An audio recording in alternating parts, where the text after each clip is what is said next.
It's time. It's time. Oh, hello.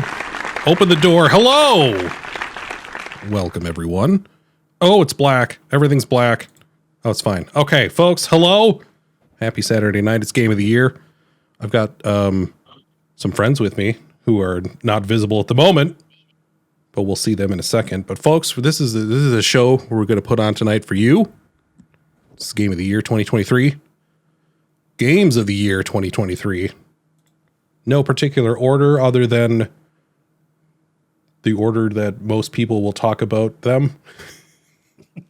We're not into ranking here. We're just going to get this going. But folks, before we do, well, let's just start the show and then we'll come on and we'll see everything. So,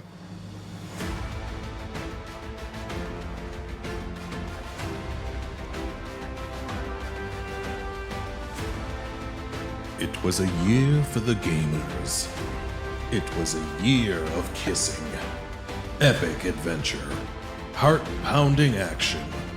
These are the games we played. The games of the year.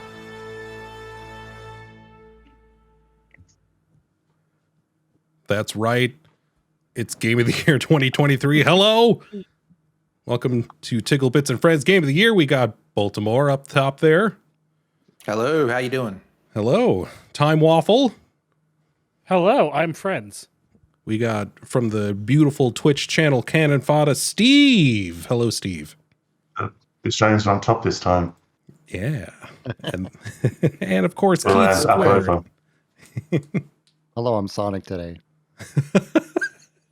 Well said, Keith. Well said. All right. So here's what we're going to do tonight. We're talking about games and we're talking about games only. We all had our own personal top 10s. I calculated, computated, aggregated, and then decided what order. Desecrated indeed. And then we just picked an order to talk about them in. Basically, Eurovision style, kind of, so that the games with most people talking about them would be talked about last. Kind of backload this conversation, but yeah, let's get right into it. What do you say? Let's do this. Sure. Sounds good. Hey. All right. Well, let's have a quick anecdote first. Yes, please, Steve. So when you first mentioned this, I thought, okay, I'll go through, see what games I might have played this year, or 2023, not this year. And Steam wasn't helping me, but I thought there must be third-party things that use the API that will give me what I want. And I found one that said, we'll give you your data. I had to load my permissions on Steam to get it. And I typed in my username this time. And didn't give me any breakdown. It just gave me the total hours altogether running something on Steam with like so many hours wasted. And then in big letters below that, you loser. So that's what it cost me to do this thing, is random abuse from a website. It's fantastic, Steve. Just fantastic. Oh, Geese Peep, yes, you missed the intro video. So sorry. It was a one-time thing. It burned itself out, burned to the ground, and will never be shown again. So we're just going to get right into this. Let's talk about our... Oh. Oh, okay, here we go. It was a year for the gamers. It was a year of kissing, epic adventure, heart-pounding action. These are the games we played. That's a very good one. The games of the year. There you go. All right. Let's talk about our first game here. Bull was so offended by that, he left. And we got ramen. All right. Hi, we're going to talk about Super Mario RPG first. That's our first game we're talking about. Where is my gameplay? There we go. All right. The Hedgehog, Donkey Kong 3. I think I'll start this one off. Is probably my of us here. I would probably like it the most, unless I'm wrong. So I never played it, but it's definitely something I wanted to give a shot because I never played the original. So Oh, okay. I'm happy to hear what you have to say about it. played an hour on the emulator, but I was just not in the mindset to start an RPG, Yeah. just for time things. Yeah. And I've always wanted to play it, but yeah, never got the time. Yeah. I played it and I liked it. Yep. I'm in the want to play it camp and have not played it. I played the original. Okay. Yeah, the original I've That kinda played looks many times. I mean, this in most ways is that original. I like what they've done and how they've translated it for now. The base game, the core game is the same. They've added a few new things for combat, which I actually like quite a bit.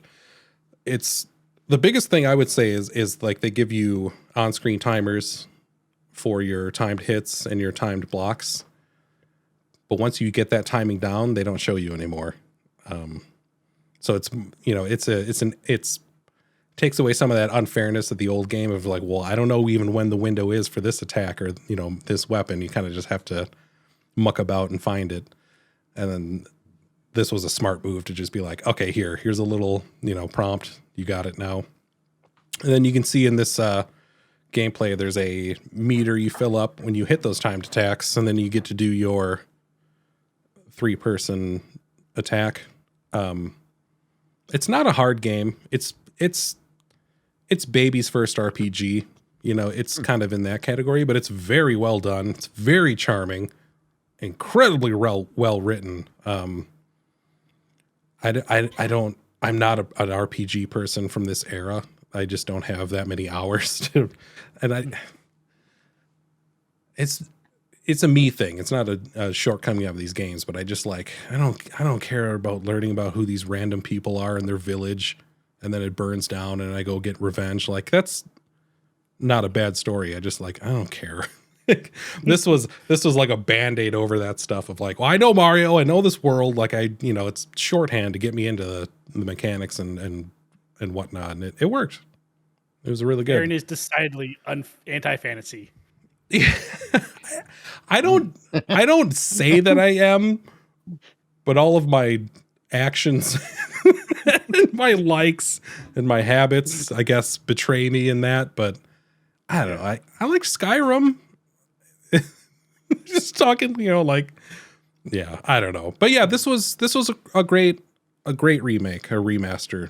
What would you even call it? Would you call it a remaster? It was not a remake. I'd call this a remake. It's like I a would say a full-on remake. Remake. Yeah. I feel like remaster is like bumping up the resolution. Yeah, it's remastering assets, but not changing the game. There you go. Yeah. This didn't change the game a lot, but it did a little bit. It was very interesting going into this. Like, it was a lot shorter than I thought when I first, like, in my like head, it was always like a 50-hour RPG. Mm-hmm. But then it was like 12 hours. So like, oh, this is a nice little experience. Like, Yep. Yeah, definitely doesn't overstay its welcome. Like you're trucking along in the story and in new powers, new people, new places. Like, it's got similar pacing to like a Super Mario World where you're just like, all right, we're in Chocolate Zone now, or we just got out of the forest. Like, yeah. I would say it's similar pacing to like Chrono Trigger, where it's like you're constantly doing something, like you're like getting into a new world like very quickly. Yeah. From what I see, I've got no context, but it looks like Mario and Luigi Inside Story, like Bowser's Inside Story, that kind of thing. Oh, this is the progenitor of that entire you know, this is the RPG for Mario. Like this, everything came from this. This game created Bowser's personality as it is today. Yeah. Gotcha. That cocky, overconfident, like outside and vulnerable inside. Like this was written here and it's stuck ever since. Like you could take Also, this Bowser and put him in the movie they made and it would basically be the same. Should have got Jack Black to voice it then.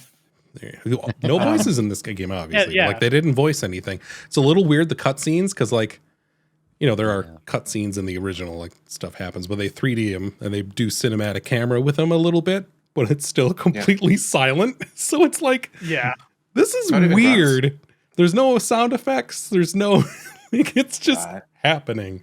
It's kind of weird. And now I'm I'm all for Geno and Smash, or Geno or Gino. Gino and I say Gino, but let's get somewhere more interesting. But yeah, a lot of really great characters in this game too. Yeah, Booster. That character, now that you've switched away from it, looked Yeah, a little Boyer. bit like Mr. DNA's love child with. Do you ever see Our Real Monsters? Ablina? Oh Yeah. yeah, the broomstick or like whatever guy. What's his name? yeah. Where is yeah, like Booster's Tower. But yeah, it's real good. Booster's a very good freak. I Yeah, like Booster. we're to Like, do there's a so many freak cool category characters. this year. Yeah, Yeah. lots of good monsters and freaks, and there's Donkey Kong in here. Call him Chained very cool. Kong. Yeah. Punish Kong. Yeah, Why would they do that to Donkey Kong? Poor guy. I don't Phantom know. It's Kong. weird. I think Punish my Kong. favorite weapon in the game is Bowser just has this glove where he just throws Mario, where he just like chucks Mario at the enemies. Yes, it's very good. Cool. All right. Yeah. Probably one of the things about the game that's really great is just the soundtrack was already good on the Super Nintendo. Yeah. And like the lengths that they went to in the remake, like it's just I've listened to like most of the songs on their own and they're just like they're gorgeous. Oh Like, yeah. It sounds so good. They did incredibly good job like instrumentalizing those and bringing a human element into those non-human Yeah. songs. Like, not I don't mean that in a pejorative sense, but like, you know, digital timing of the NES or SNES and its samples and whatnot. But like, this feels Yeah. like those songs as played by like humans, like in a way that humans would, right? It's Yeah. like- And it was like the right way to do kind of the song remakes because it didn't really like change them too much. No, It's there's- like I they're mean- very much the same, just kind of like with real instruments, and then they add like little sections here and there, just Yeah, to add a little bit of variety. Yeah, I've heard like there was one of them that had like a small turnaround, like it gets Yeah. it back to the beginning, and you're like, okay, yeah, that would make sense. Like they would do that in a real band of like, well, we got to play this again. Like, Yeah. yeah, really good. Cool. Yeah, all right. I think that's all we got for this one. Good game. Yeah, there we go. Yeah. Game of the There we year. go. Game 1 done. Let's move on to Steve's special, Kingdom Come. Jesus, that's a sentence. Yeah. Kingdom Come, yeah. This one is probably 5 years old, so it's weird for a 2023 list, but I played it this year and streamed the whole part of it. And speaking of the name, that's the gift that keeps on giving when you're coming up with stream titles. And I think I did every sort of pun on it. But yeah, I think it's described as, I never played Skyrim, but it's described as, the gameplay is described as Skyrim, but it's medieval themed. Instead of high fantasy, it's goes for an authentic medieval feel in the Czech history. Hmm. And yeah, it's and the thing I like about it, which I think usually lacks on RPGs, is it sort of starts very, very early. Starts off the standard RPG where you just wake up, your mother wakes you up, but it's to tutorialize you with the regular quest stuff in the village, and then suddenly when it starts, it pretty much goes where the village gets attacked, and it's at the start of it, I actually wondered whether it was going to become open world because it strings you along this huge story as things go really bad. And yeah, that's, don't know what else to say. It's pretty fantastic. What you said this is about 5 years old? Yeah, yeah. I think it's had its 5th anniversary recently. Okay. This was PC I think only, or it's was this 2018? Okay. I think this was everything. This was Yeah. console as well? Yeah. I Like think PS so, or- yeah. They're going to Okay. put it out on Switch, but never saw it drop on the Switch. But yeah, it's won a fair bit. Epic likes to give it away for free every now and then it'll pop up, which is Okay. really good. Yeah. I never played it, but I did watch Steve play a lot of it. I think one of the cool things, I mean, the scene that you see there now with the sword, you have to build this sword with your father in the blacksmith, and it shows a lot of sort of mechanics that you'd never really see in a game like Skyrim and all that sort of stuff. It's just like, here's the materials, here's the sword kind of thing. It actually goes through and shows how to build a sword in a weird way. That's cool. kind of educational. Yeah. Yeah. So like that's because that's the starting quest I mentioned. The tutorializing is like getting mostly the pieces to finish off the sword. And little touches like the hilt has Latin engravings, so it's you have to fetch it from the castle because it was engraved in the monastery in the bigger city, because your father is like a blacksmith and reasonably educated, still doesn't know how to read. Even he doesn't know how to read and write, let alone know Latin. So you've got to get that shipped out and shipped in order to engrave it. Things like that. You have to beat someone up in order to get money. As your dad, in order to buy charcoal and all this other stuff to finish it off.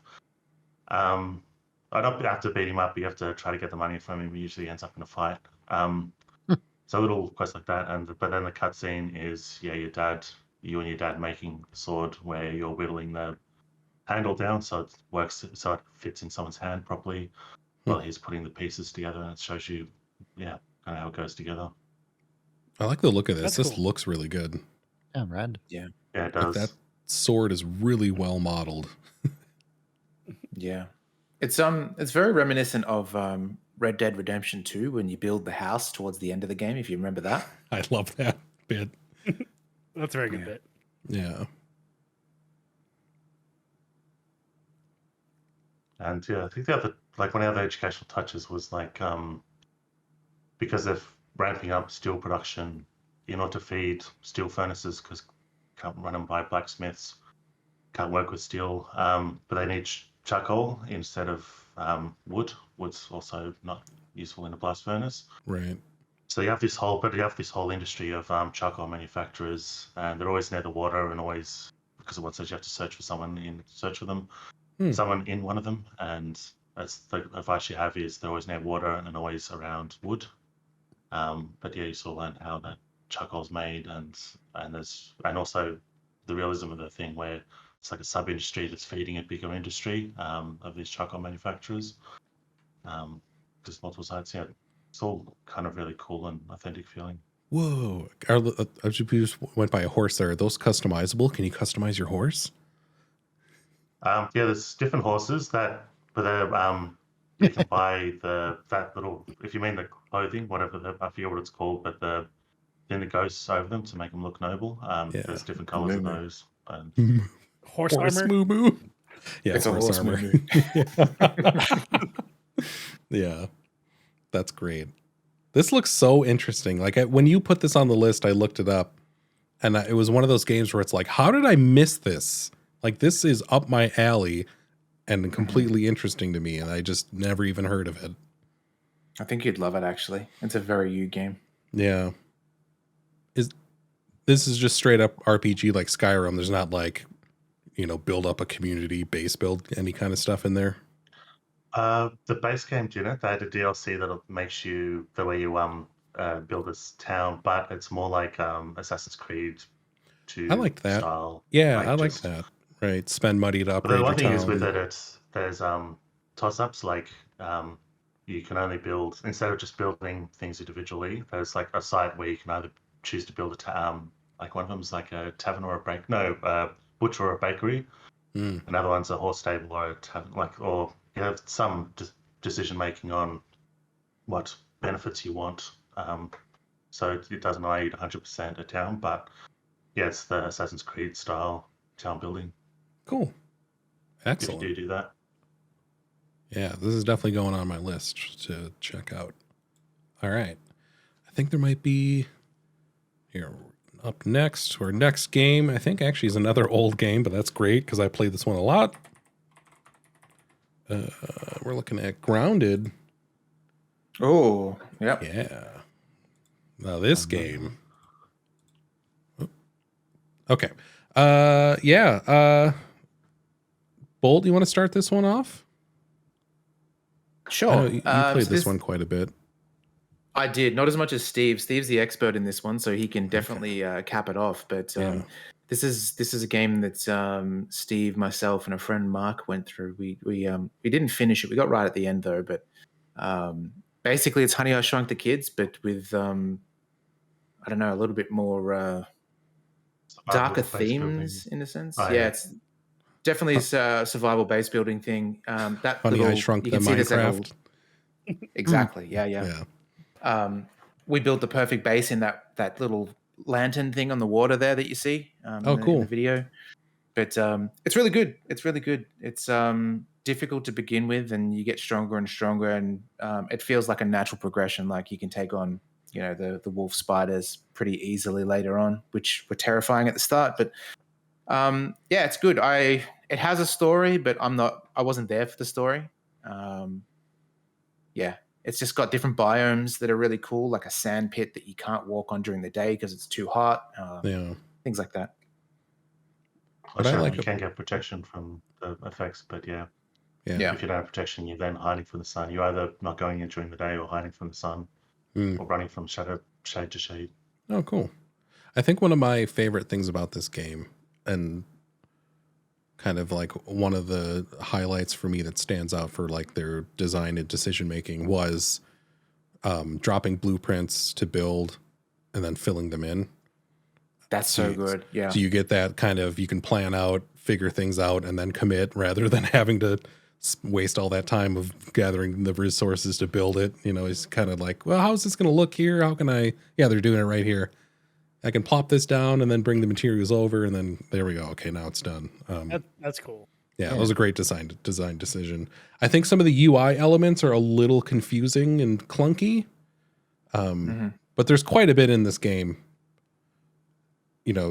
design or like menu wise that they need to accomplish. And if I sat down, I might be able to do it slightly better, but that's just my opinion. I'm no UI expert, but I think I've played this game a lot, and I think I've only gotten a third of the way into the story just because I had so much fun just messing around, building bases and collecting materials and whatnot. Yeah, exactly. Yeah. Has some good boss battles too. Some I use good in air quotes. They're good in theory, but they've got mechanics that you have to do. Like there's one that shoots lasers that you have to jump and duck under lasers while you're actually fighting the boss. Oh, wow. Yeah, it's good fun. There's quite a bit of like, Game Pass. Yeah, rock, paper, scissors with it, right? Of like bugs with weaknesses to certain types of damage and whatnot. Yeah, totally. It's like the damage types, but then there's the flavors. Like you can, I guess it's like a type of poison, but you're putting these candy flavors into things. But the damage types means you just sort of usually have like one of each type on you most times to switch to them. But then sometimes you'll build a specific weapon with a specific flavor in order to take out a specific enemy that's giving grief, or a particular boss. Yeah, it's actually really creative. The flavors that Steve mentions are really good because you have like mint is ice and like spicy cinnamon is fire and things like that, which is kind of cool. That's fun. Sour is poison and all that. That's just the thing that causes you to, maybe sometimes create duplicates of a weapon for particular outings. Kind of gear up for an area you're going to go to. Yep. Yeah, that's always fun. I think the main that I got into it just the flavor stuff, just because there's an area with these ladybug larvae and they just constantly attack you and they're constant pain. I could sort of deal with them, but they just became such a pain that I made a special weapon to deal with them better. That's actually flavored, both flavor and damage type, to make it easier to deal with them. Cool. I would remember Bolt and I did this. We were building a vertical tower. Remember that, Bolt? And we were just like, let's just go up. Let's go up and up and up and up. I just love that you can do that. Like it just kind of, it doesn't break the game, but you feel like you're just like getting away with something, or like I shouldn't be doing this, or like someone's gonna see and step on this. Like that's the other portion of this. Like I don't know the story, so I'm not like intentionally getting into spoilers or anything like that. But like it feels like, am I in a backyard like inside of like a giant compound like that is away from the general public? Because like, some of these things I build, someone is going to see this, it's pretty funny. Yeah, like I think it's definitely at least I used, there's a few things like there's a tipped over barbecue thing and the coals never cool down no matter how many days pass. That's the one thing that breaks it a little bit for me. Yeah. Otherwise I just assume that because I don't even know the full story of like who's in the house, but I just assume it's either there's no one there or someone that never goes into the backyard. Yeah. Cool. But yeah, speaking with Tower Up, there's that gif of someone building. I think it was in creative mode, so they didn't have to gather resources, but they built way out. So it's like in this diagonal way. So you can actually see the house and the almost like a Sims-like neighborhood around it. And then they zip line back to the thing. So there's a gif of them zip lining all the way back into the garden, the backyard. Oh, that's so cool. Awesome. All right, that's 2 down, 8 to go. Coming up next. That's 3. That's Oh, 3 this is down. 3. That's 3 already? Yeah, double. Oh, that's Yeah, right. Okay, tied 10. Oh, that's right. Tied, Wait, yeah. tied for 10. That's right. Okay. So Not that this is a word. it's not really like a numbered thing, but it's a numbered thing. Coming up next, though, we got the Bolt Special here. We got Dredge. Bolt Special. Oh, this is my game of the year. Yeah, I wanted to make sure this was. I bumped this down to make sure that you could get it before, just in case you got to leave early tonight. But yeah, Bolt, take it away. Tell me all about Dredge. So this game came out of nowhere for me, at least. It is a Bolt game through and through. I love it. It's so you're a little fisherman that woke up during a storm, and you end up appearing on an island, and the mayor says, "Hey, here's a little boat for you. Your boat's trashed. Here's a little boat for you to go out and earn money to pay for the boat that you've got." So you go out and you start, fishing and trolling and all that sort of stuff. But then shit gets real, because at nighttime, it becomes like Eldritch-esque. You see cosmic horror and sea monsters and all sorts of shit in the water, and it has this paranoia aspect that if you're out in the dark too long, things come out to get you, whether they're real or not. Like rocks might appear in front of you out of the darkness that don't really exist, but they'll still do damage and all that. So there's this risk reward of going out at night to catching the freaky fish, and going out during the day and being safe and catching the normal fish. And the freaky fish, they might be worth more money, or alternatively, they could be for like story reasons. But it's a Metroidvania in a sense. You can't get to certain areas until you upgrade your ship or your little boat. And as you can see in the video there, you actually build your engines and so forth and place them kind of like Resident Evil 4 with its inventory management, where you Tetris the pieces around to make it fit. Oh, cool. But Yeah, and like certain fish will be like, one's like an L shape, or exactly. Oh, wow. Yeah. Yep, for sure. And then there's like risk reward of getting a bigger engine that takes more slots. But if you get damaged, the entire engine is knocked out, or you get little tiny engines and have like multiple. So if it gets knocked out, then only one engine might get busted. But anyway, along the way, there's a story in there that's pretty engaging. There's multiple endings. It probably takes 5 hours to beat, but it was an absolute pleasure. There's mini games galore as well. Like as you're trolling, you'll have a different mini game compared to fishing. Definitely recommend it. It's so good. I played this for about 5.5 hours. I didn't beat it, but You were I definitely close enjoyed I was close. I got to like the big tropical hole type place. Oh yeah, Hello. there's like a kraken under the water that you can Everybody see. loves a big tropical hole. Yep, that's what they call me.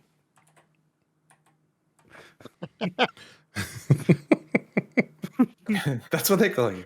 Just bring everything to a screeching halt. That's so cool. Is the Dave the Diver integration is coming, right? I think that's out. I think it's just out. Yeah, It's out already? Anybody touch that, or anybody get into I that think big it's- hole? Off. Dave the Diver, I bounced off a little bit because it was fun going swimming, but then the cooking mini game, look, the restaurant mini game gave me a little bit of anxiety having to get it perfect. Yeah. Um, I'm with you there, Bold. I played maybe an hour and a half of Dave the Diver. It was good and I liked it.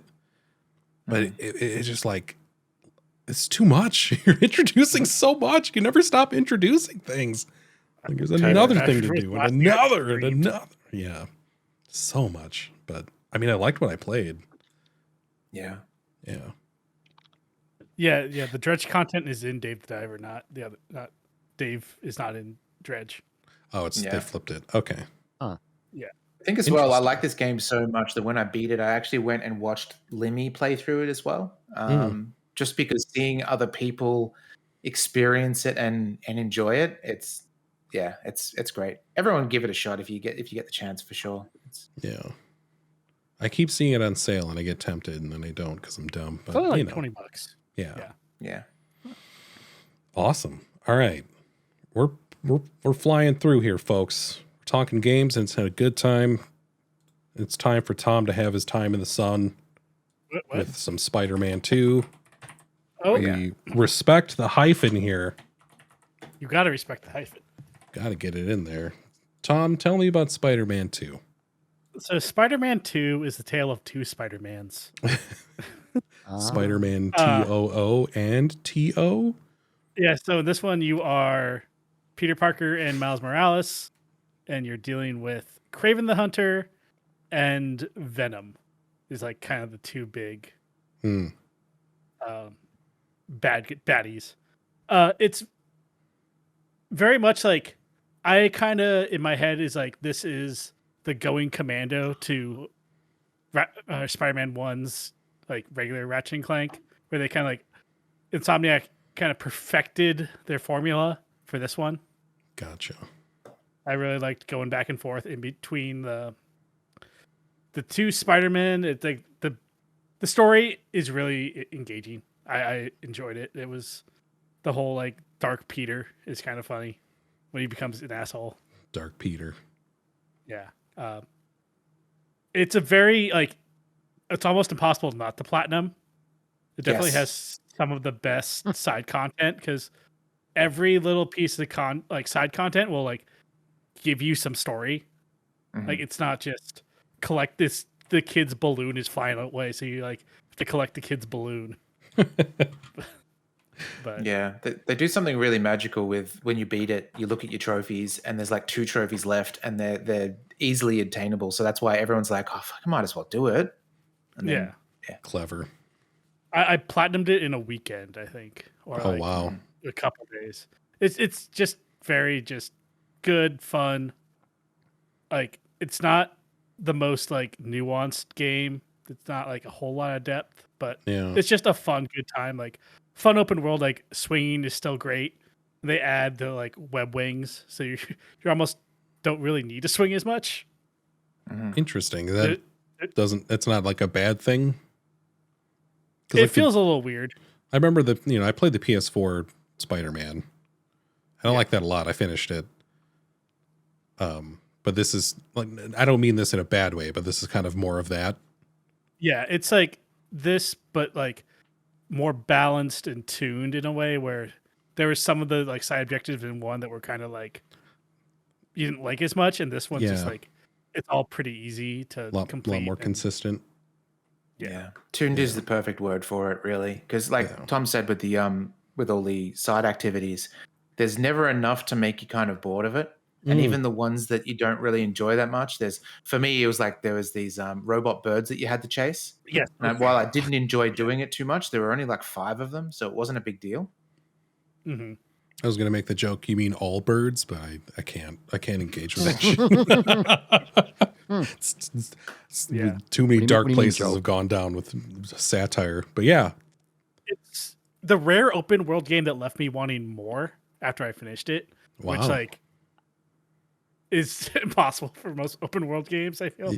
Yeah. Where did this end up on your list, Tom? I think this was 5, because there's just so many good games that came out this year. Yeah. I'll have to look, actually. Look at that yellow. Look at that piss yellow Spider-Man. Yeah, and like each of the suits now has a different like colorway. That's what we're saying now? That's what they say. Yeah. It's called livery, like we're F1 commentators. As long as they were not the movie suits don't get the fun recolors. I gotcha. But I want to be a little piss boy Spider-Man. Who doesn't? A little mustard boy, a little mustard spider. Yeah. I think this is the thing that I think I like Miles more than Peter now. Ooh. As a character. Yeah. And there's some really fun Venom stuff. There's like some really dumb, just like 90s Venom shit that towards the end of the story. And it goes kind of crazy. But it's still, and it left me wanting more for the sequel, the third one, whenever they make that. Yeah. That'd be awesome. I think that there's also a good, without spoiling it, there's a really good teaser at the very end that might incorporate other characters to play as potentially, which is kind of good. Ooh. Is it going to tie in with the, what is that shitty movie that's coming out? Madam Web? Madam Web. Oh no. Dakota. Never even heard of that. I say her name wrong every time. Dakota Johnson? Johnson. Yeah. I keep saying Dakota Fanning for some reason. Is that even a person? Or am I just, my brain have a stroke? Dakota Fanning was the little girl from like War of the Worlds. Oh, okay. Okay. All right. Well, I can forgive myself Also, for that. There's some really good voice cast in this. I don't know if anyone's familiar with Tony Todd. He plays Venom. Yeah. Tony Todd is the Candyman from the Candyman films. Oh. This does look really good too. Yeah, there was a moment where, because I played this one on performance mode, and I was like crawling around on top of like the ceiling on a high school, like on a ceiling, and there was balloons, and they're all silver. And I could watch the like security guard come in the balloon in the reflection. Whoa. That's the power of PlayStation 5. RTX on. Oh man, that's awesome. Are there Mary Jane missions in this? Yeah, they gave her a gun. Ooh. So they're there you go. better. Hell yeah. I want to murder people as Mary Jane. That'd be amazing. Oh, a stun gun. Give her a shotgun. Come on, guys. In the last game or last mission, I was like, oh, this is just Gears of Watson. Yeah. Come on. I think I must be one of the only people that enjoyed it. Like, I don't know. Everyone says, "Oh, Mary Jane missions ruin the game for me." I think that's a little bit over dramatic. It's fine. Yeah, it doesn't last too long. They broke up the pace enough where you're not just doing the Batman combat for 30 They were like my least favorite thing of that first Spider-Man, but like the least favorite in context to like that I liked it all. You know what I mean? Like Yeah. And there's only 2 of her missions, and they both go for like 15 minutes, so it's not a big deal. Yeah, it's not so bad. Cool. All right. I think we got a 2 for Tom special going on. I know others like this, but I think Tom might be the one who might have it highest on his list. We got Alan Wake 2, folks. Wake 2. Hell yeah. Tom, you want to take this one too? Bolt or Bolt?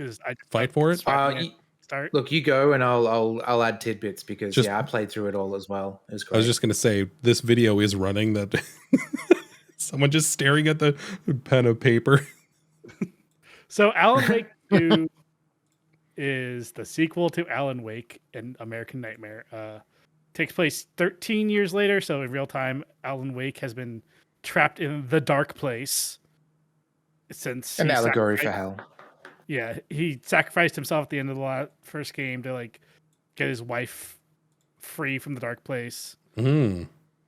And he comes back, and you start off as a giant naked fat guy. That's the first thing with his penis. His penis is on for show, like ready for everyone. Yeah. Ooh, glad I skipped the early part of this video. But you play as Saga Anderson. It's like Saga and Alan's story. Saga is kind of the FBI agent who comes into Bright Falls to look into this murder. And it's a story about stories that like, because Alan Wake, like when you like write stuff in the dark place, it comes true.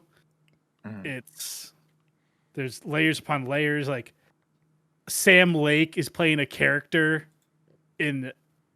who's Saga's partner, but he's also the character which is essentially Max Payne in the dark place, because that's like Alan Wake kind of wrote Max Payne books, but they can't use the Max Payne license because Rockstar owns it or whatever. Keep going, this Tom. has some of the best musical moments in a game I've ever played. Like some best use of music. It's like the Herald of Darkness stuff, which was at the Game Awards, which is kind of like it's like a rock opera. And there's another like cool section because you have the old guards of Asgard, which are part of now the Remedy verse, because they played a big part in Control. There's a lot of Control elements that are in this one as well. Yeah, some of that music stuff is so great. There's one battle towards the end that I absolutely loved where you have so in universe, the old gods of Asgard, they're like old men now, right? They're like one of them's even died. There's two of them left. And in order to get something done without spoiling it, they have to play a concert on top of a van by the lake while you're just killing dudes, like waves and waves of dudes. And they're playing a song, like a heavy metal song. Dark Ocean Summoning, yeah. Which is, it just was one of the best experiences this year in gaming moments, I reckon. It was so great. Yeah, they also like in between chapters they have a little like indie rock song that plays that I really like those. I've like had those on rotation in Spotify. Like it's a game I've thought about a lot. And I know it hasn't sold well, or like that's kind of the like talk around town is it's more a critical darling than a commercial success. Yeah, that's but there's no physical version though, right? It's all digital, which could be a reason why. Maybe. Yeah. Also, this game is scary as hell. Yeah. Like Pika was watching me play it and I'd be like, oh god, because there's literally just like spooky jump warning scares that will pop up. Like yeah, it does a really great way of doing FMV jump scares while you're playing the game. You were talking about a story about stories and like Alan Wake writing things and then those things happening or coming true or that world being created. Y'all ever seen Stranger Than Fictions with Will Ferrell? Yeah, it's kind of like that. Is it? Okay, that's interesting. That's an interesting but with horror. Yeah, like to take that idea and make it a horror thing that's interesting. If you haven't seen Stranger Than Fictions, I recommend it. I keep pluralizing Stranger Than Fiction, talking like a Midwesterner. Oh yeah, going to Aldi's. All right. Anyway, isn't there an episode of Futurama where Fry writes in a book and it comes true? Oh my God! Yeah, when the brains come. Yeah, that's what I'm thinking of. That's good too. Yeah. Really story writing. We're pulling from a Will Ferrell comedy and future. I mean, those are two actually good things, but still. Yeah. Well, I'm going to throw another deep cut in there as well. It reminded me a lot of the Neverending Story 2, so the sequel, where the boy makes the wishes to build the staircase. There's a lot of that where it's rewriting reality based on like little, writing notes. Yeah. Can we take a real quick tangent and say the fact that the Neverending Story 2 exists is either an amazing commentary on the beginning movie or a complete slap in the face of that first one? Whichever way you want to go with that. That's really funny. Yeah, I just enjoy Alan Wake 2. It's definitely, I think that was like number 4, 3. Yeah. I forget. Yeah, it's definitely it's really cool because you play as both characters, right? Alan Wake and Saga, and they both have their own sort of. Saga has this mind place, which is like a play on the mind palace that people have in real life, I guess, to try and memorize things. Nobody has that. That's a fake thing. That's just Sherlock Holmes, BBC Sherlock Holmes thing. Yeah. But yeah, it's a really cool because she's a cop or at least an FBI agent. She goes to a corkboard and puts up photos with red twine and all that.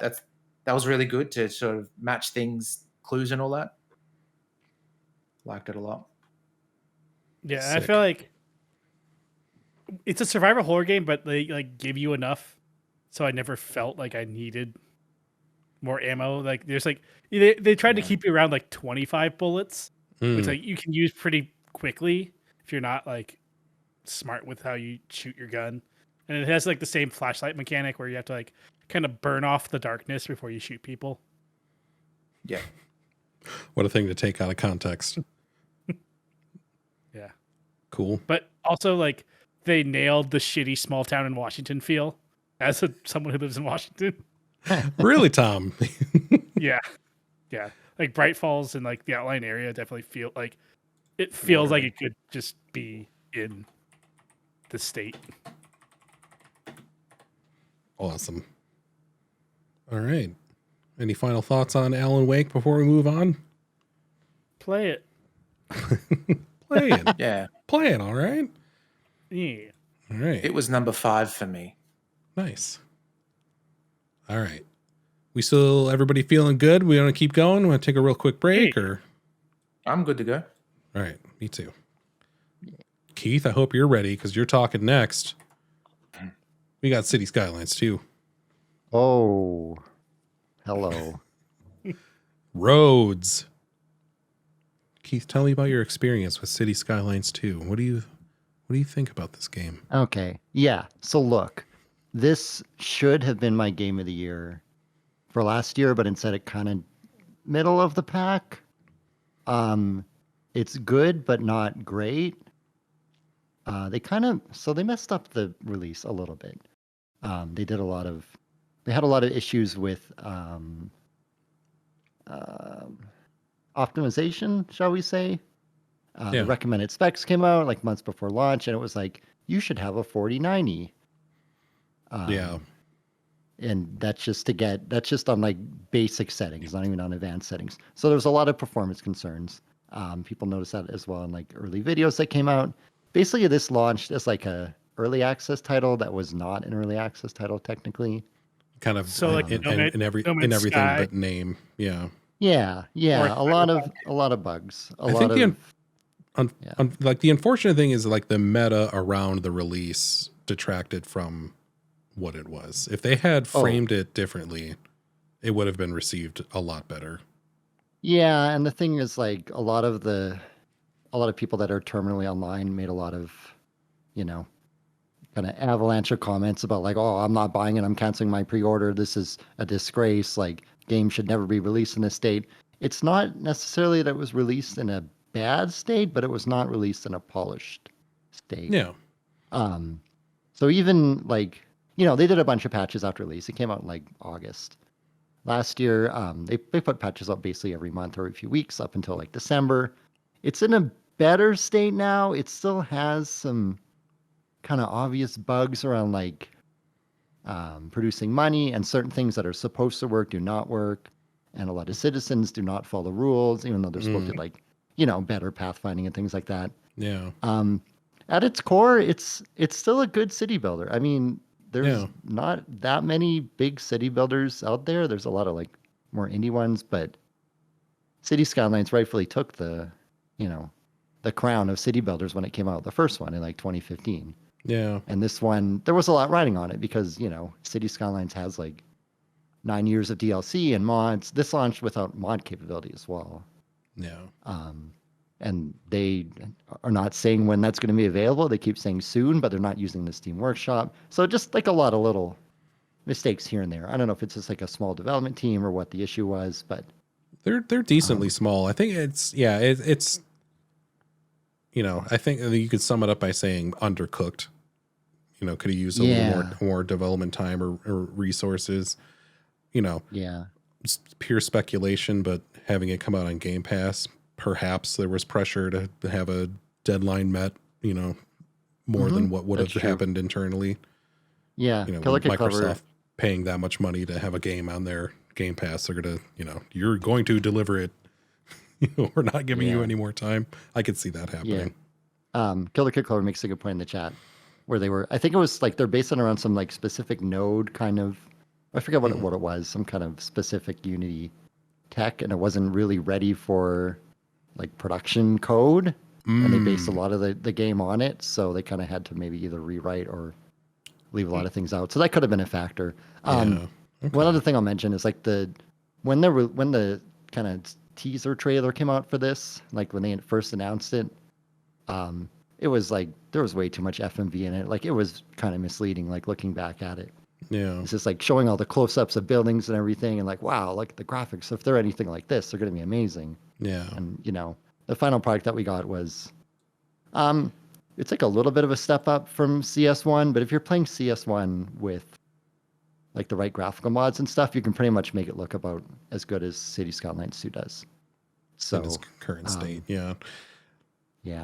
The guts of it, like I like the things they've updated, the road tools, the zoning, the new types of zones, the modular buildings are kind of cool. They're a little huge.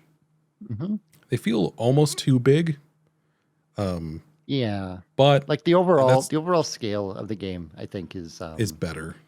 It's better I than the think. first. The first Yeah. started out cartoony, and then as they added more DLC and stuff, they tried to make it a little more realistic. But you always had that weird blend of like very cartoony buildings, like in the middle of like more realistic office buildings. So this one they're trying to do more of a realistic kind of graphics to varying success, I suppose. But yeah, I think actually that's probably means that they've done a good job. If it feels like this is too big, yeah, stuff's big and it needs room. Like, yeah. No, I mean, it's like we've discussed. Like the bones are there for this to be a great game, but unfortunately, it's not there right now until we get like a little bit of perhaps DLC for certain like features that are not in this that were in the first, like say bikes, for example. They don't even have.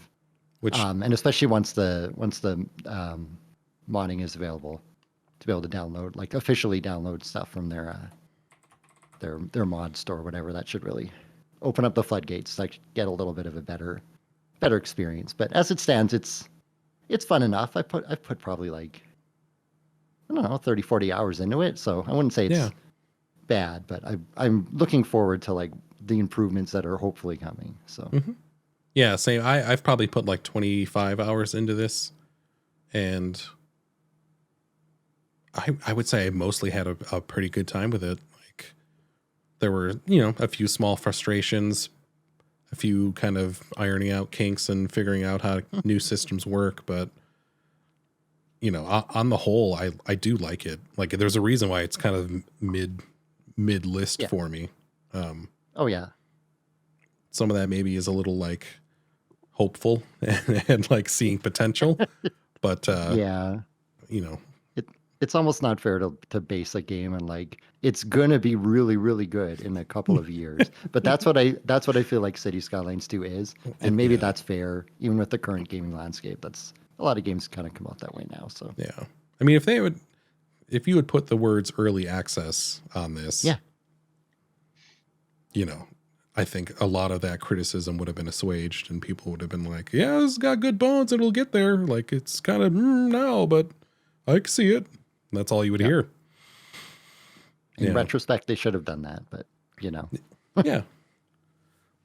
Driving Deej Band in the chat says, "I don't think I've heard any other outlet discuss City Skylines 2 for Game of the Year." That's right. Because this is Ticklebits and Friends Game of the Year, all right? Games of the Year. Oh yeah.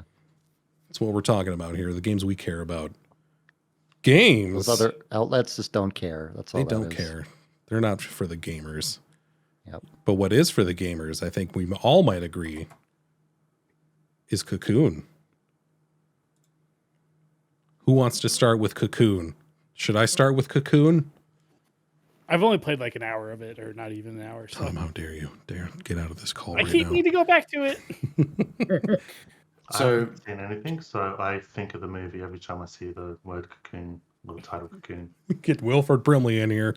I just picture old people playing basketball. Well, there are a lot of balls in this game. This game is all about balls.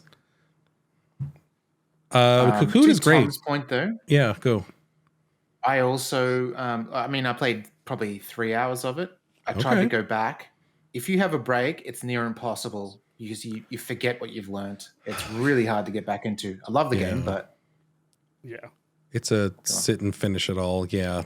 Has anybody here beat this? Except me? Have you? Yeah. All right. Well, let me tell you all about Cocoon. Let me tell you all about my experience with this developer, because I have not played Inside or Limbo. So that may have either helped me feel like this is more fresh than it is, which I don't think so, because people are raving about it quite a bit. But yeah, I mean, this is Inside. Yeah, this is just like, I don't know, a pure video game. I don't mean that as like a quality assessment. I just mean like this game is what it is, and you interact with it and learn from it on its terms. And if that works for you, great. If not, I'm sorry. Like one of those, like they've got their way of communicating with you, and I think it's pretty well, and they do a good job of it. There are a couple of moments I needed to look up, just because like some abilities that weren't apparent upon like kind of just wandering around and doing things. Like, not to spoiler too much, but like there's a part where you get thrown in the air and you can drop that ball, and like there's no prompt, there's no nothing. It's just like there's a tube underneath you. So like I guess you should probably kind of experiment and like maybe I can hit a button in something like, but a minor gripe. But yeah, I know of Limbo and Inside. I kind of know that it's mostly environmental storytelling in those games, and this is more of that. It does it well. It doesn't. I don't think it overstays its welcome. It keeps things pretty fresh, and you're chugging along. It just does like. It's just if you do get stuck on things and kind of stop and then come back, it's definitely I basically have to like backtrack, like go to a save a little while ago, but thankfully that only happened to me once and I was able to get through it. But yeah, I like it a lot of like mind bending puzzles. Speaking of Futurama coming up in this Goty quite a bit, I just kept thinking about the episode Farnsworth Parabox, where you mean our universe is contained within this box? That's right. You know, and it's that like, you guys care about spoilers? Cause there's a few things that that'd be people to chat. It's a game of the year. You kind of know what you're getting into. So you can take a ball inside a ball, like, and then you can take that ball and go inside of itself and have your own ball in the ball. Like it's Farnsworth's Parabox. You can pull the universe into itself. It's pretty crazy. And then like you use that to get through a section. And like, I kind of had to look it up because I was like, wait a minute, I'm getting so lost. Like, let me hold on. So I'm in here with this, but then how do I get back through? And once I saw it, I was like, oh my God. But I think that's exactly where I stopped, is when I didn't stop because of it, but because I stopped at that point, coming back to it, I had no idea what I was doing, because going inside yourself. Hello. Yeah. I've tried that. Never managed it.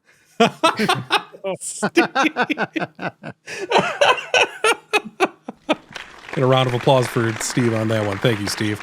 I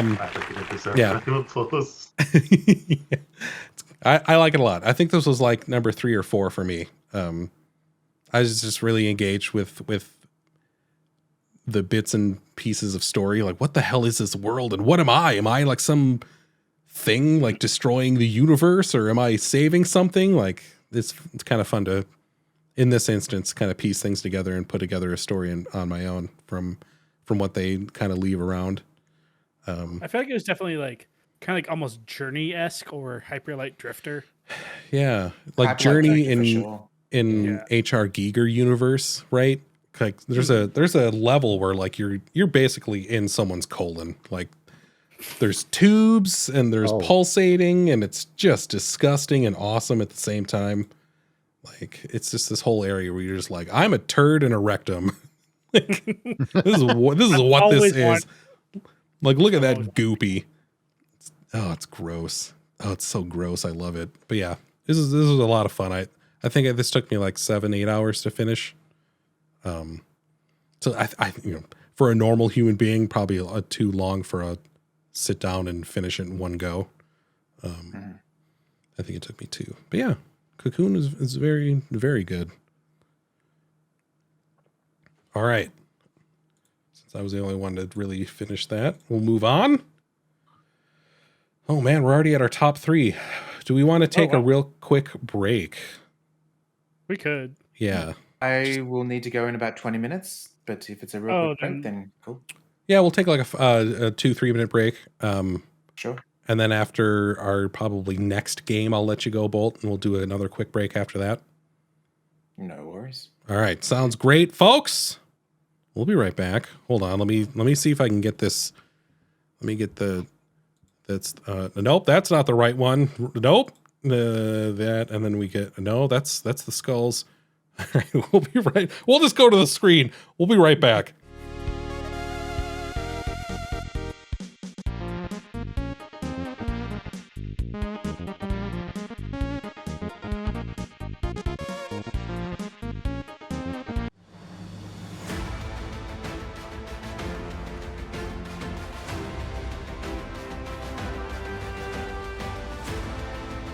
It was a year for the gamers. It was a year of kissing, epic adventure, heart-pounding action. These are the games we played. The games of the year. That's right, Games of the Year continues on. Sorry, folks, I had to have some emergency cheese. Need a little pee break, but we're ready to go to our next game as I'm typing slowly. A game that I'm probably not going to say a single word about. It's Baldur's Gate 3. Because you hate fantasy. Oops. No, wait, that's Crab Champions. That could have been Baldur's Gate 3. You don't know. Oh, that's Little Samson. Wait, let's talk about Little Samson instead. Folks, Little Samson is... Okay, never mind. Oh, and then there's Punch Out. There's Baldur's Gate. There we go. Folks, I put together a playlist. All right. Somebody talk about this game that loves it, because I don't. I love this game. Baldur's Gate 3 is everything I want from a video game. It's the equivalent of yes and from a video game in the RPG sense, where it's like, can I do this? They're like, yes and. It's like, can I drop a chandelier on the bad guys? Can I push this hobgoblin when he's sitting on his throne into the giant pit behind him? Yes, you can. And there's so many different ways the story can go, and just so many different pieces. Yeah. I think someone said there's like 17,000 endings based on the permutations of what you do. That's too much. It's clear to me now that like Larian is kind of like the heir apparent to old BioWare. Mm-hmm. Like, for sure. Mm. Which BioWare started with Baldur's Gate 1 and 2, and then kind of grew into Mass Effect, and then wow.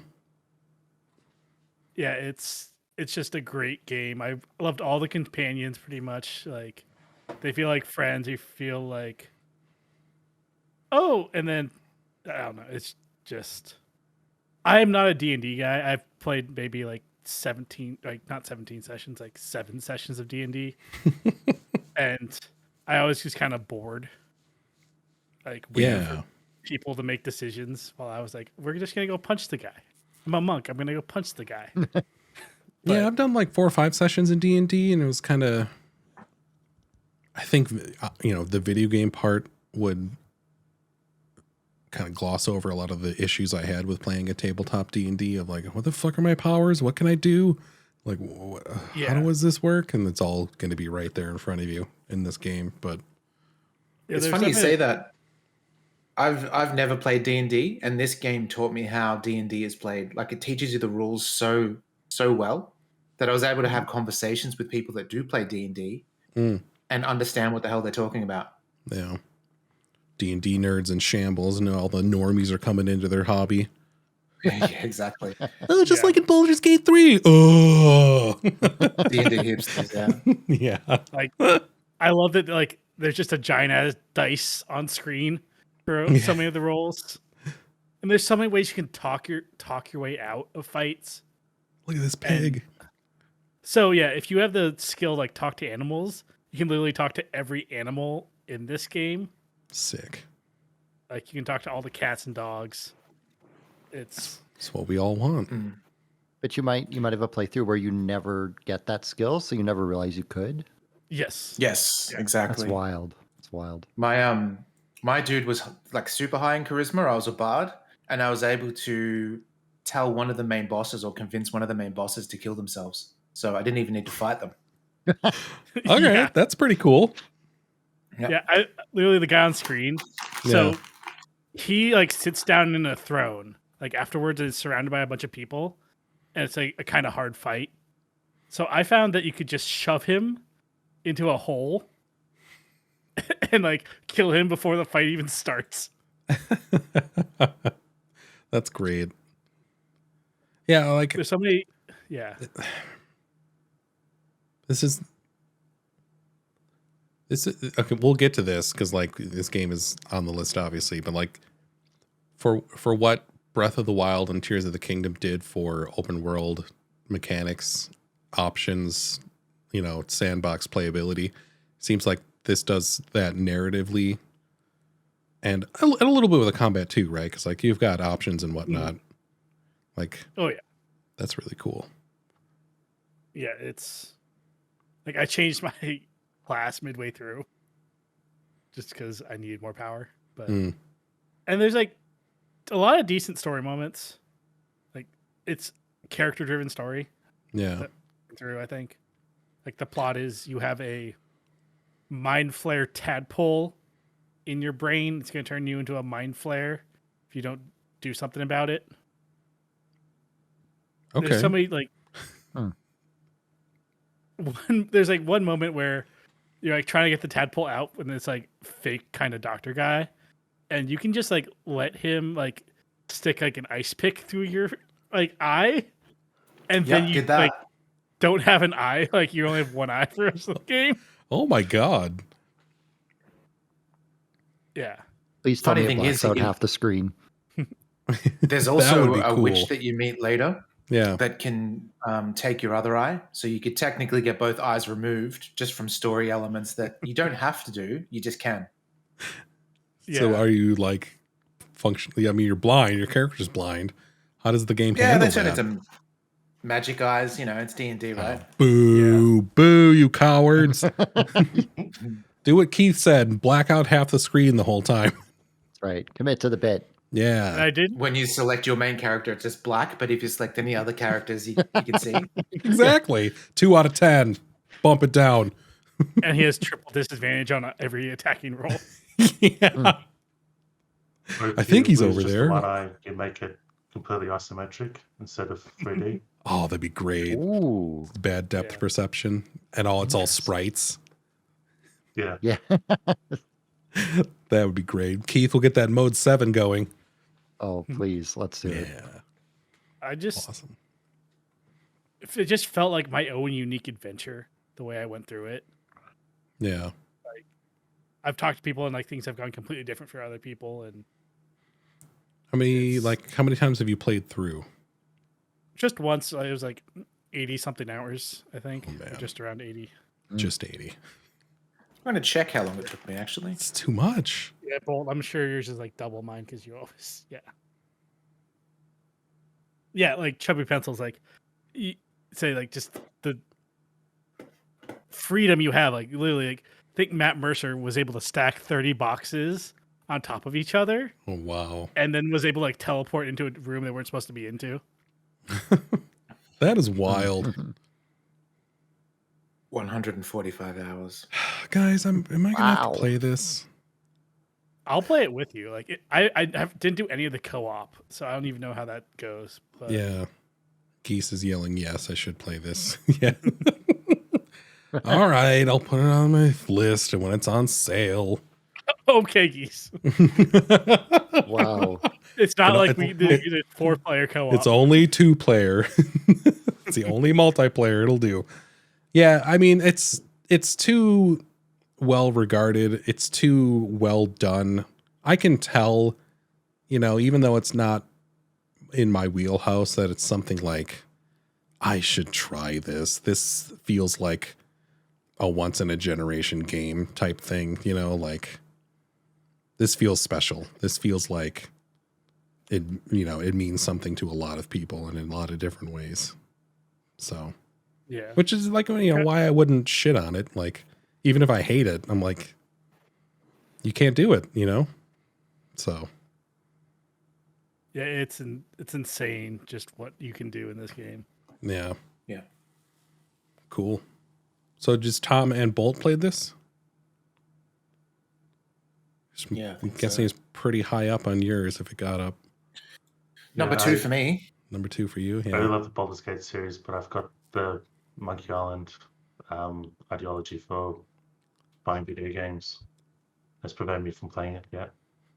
The patient gamer hasn't played it. At the end, he's asked, what did he learn from all this adventure? And he says, never pay more than $20 for a video game. And What about inflation, Well, Steve? That holds true. That's timeless. $20 Yeah. back then was a lot more now. Yeah, but it's fine. That's great. But yeah, but $20 is like it's now become more relevant because it's the leading something in your Steam wish list, and that's kind of the barrier of like, okay. cool. Alrighty, with that, I had better skedaddle because You're gonna skedaddle? retrieval going on. Yeah. All right. Appreciate the invite. Yeah, we'll Happy to see everybody. probably raid over to you when we're done here. Before you do that, let me. You know what? We're gonna take like a 30-second break, folks, so I can just recalibrate here and get this shot looking beautiful. So we're gonna be right back.